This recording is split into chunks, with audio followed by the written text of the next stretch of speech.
Hi, today my handsome husband and I are going to clean the coils on the back of the refrigerator. And you need to be very careful about when you pull your refrigerator out. You want to protect the floor so that you're not scraping or ripping the flooring, especially with linoleum, because it will kind of grab and rip if you're not careful.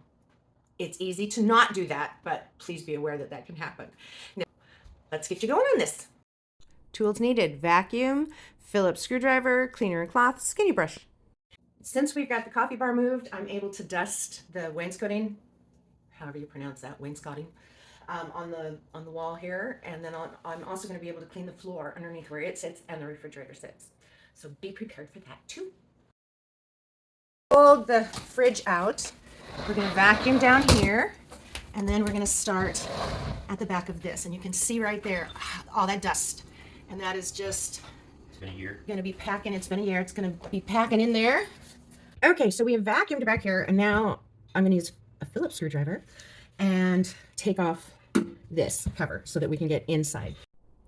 Take out the back, keep the screws handy. I use my brush on the end of the vacuum and then the skinny thing on the end of the vacuum. I have a long skinny brush that I can brush inside and vacuum up the dust as I knock it out and go from there. All right, we've got it cleaned out, so now we're going to put the back on. There's these little tabs down here to fit it in. We've got these 4 screws up top, and they are shorter than the one that goes on the bottom. There's only one for the bottom. So you got your ground wire right here.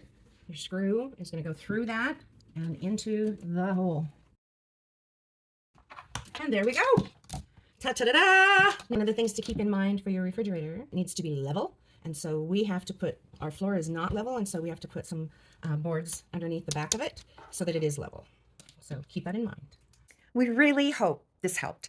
So please leave us a comment, like and follow, and we have so much more to share with you. We will see you soon.